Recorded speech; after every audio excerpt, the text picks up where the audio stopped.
Football tells a lot of stories, but it also addresses segregation.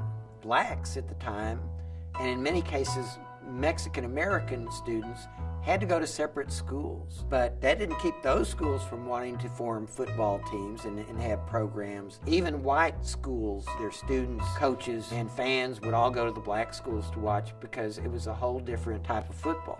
Most civil rights legislation was passed in the early 1960s nationally. Schools integrated, and usually very slowly. But high school football was one of these aspects that really helped lead the way. I was a part of that integration movement in Garland ISD. The transition was hard, but the coaches made it easy. Coaches getting the best out of you, want the best for you, and making the transition much smoother because they cared. And it was a big deal, and what's going to happen?